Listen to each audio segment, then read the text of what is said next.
Hello, everybody. We're back with Radhi Shah, residential real estate expert in the Dallas Metroplex area.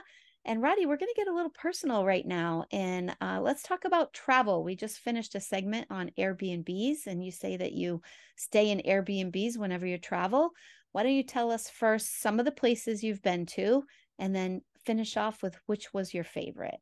Hi, Stacy. This travel is one of my favorite subjects to talk about because I actually came to the US as a 21-year-old with a single purpose in mind. I thought that if I come to this country, I will have more opportunities to travel. Mm. And so at 40, I realized I hadn't traveled Oh, no. because we just worked. So from that point on, I decided to take at least one international trip a year. That Wow. hasn't happened every year. Life happens. Yeah. But we go with the kids. We have traveled. My favorite places to travel is in anywhere in Europe, of Mm. course. Um, I want to see the whole world, but some of the places that we've been to are Italy, Paris, some of the French, the Loire Valley in Paris, Mm-hmm. near Paris in France. Um, we have been to Hungary, um, Vienna, a lot of gorgeous cultural places, right? That you have. We everywhere we stay in Airbnbs. We have uh, these days, obviously, but we like my husband's a great planner, so that we really plan around it and love to see all the beautiful places. Um, one of the one of the places that I had a spiritual experience almost was Africa. And Really?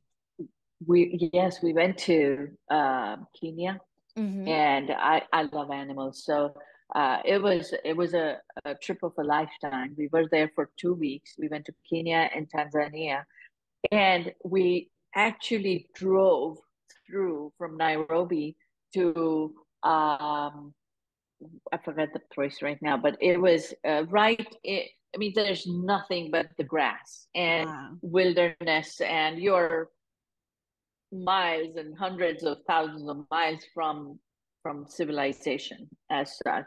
But that was the most quiet, peaceful immersion into nature that I've ever had. And Wow. I would tell you, it was so inspiring to be there, and especially driving through, which Mm-hmm. sometimes there weren't even roads.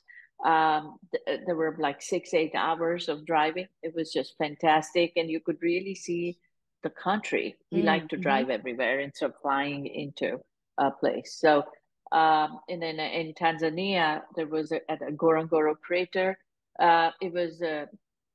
It was pin drop silence, and you could just Mm. see nature, and those two just see the crater and the and going into the crater early morning was like driving blind.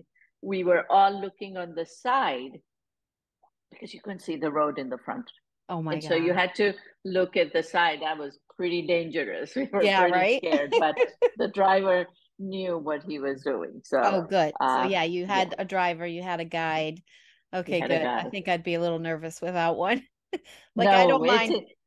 Go you ahead. would not reach, you would be lost Yeah. because there's nothing but grass around and maybe a few hills to identify, and you would not know for hours where you're going. Oh, we wow. we drove through the Serengeti for almost 5 hours through Wow. it.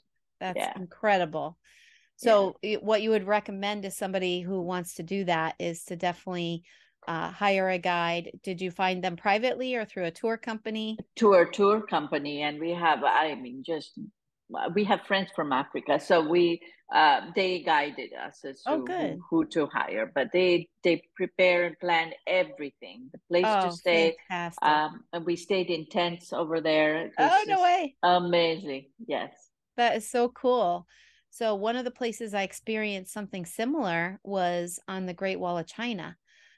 It was Oh, like yeah. so peaceful and so quiet. I went at a time where there weren't a lot of tourists, so that was what made it even better, I think. And all I heard was like a couple birds here and there, and it was the same sense of feeling that, it was just peaceful, connected, and Yeah. like you said, very inspiring. It was neat. So that's a great thing to think about, to seek out those types of trips instead of all the crazy sightseeing.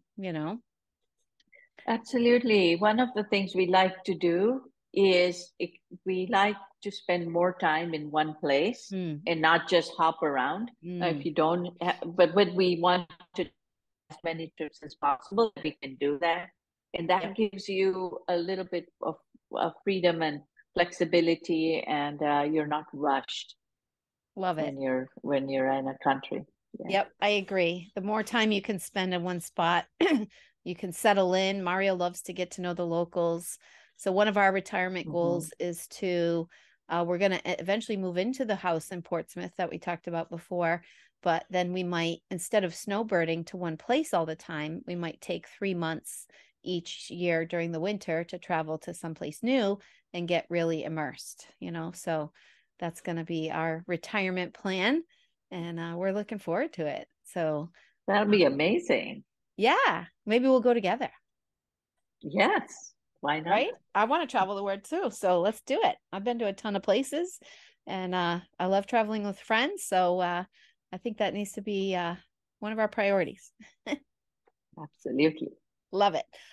All right. So, thank you so much, Roddy. It was fun to get to know you a little personally, and look forward to talking to you next time. Same here.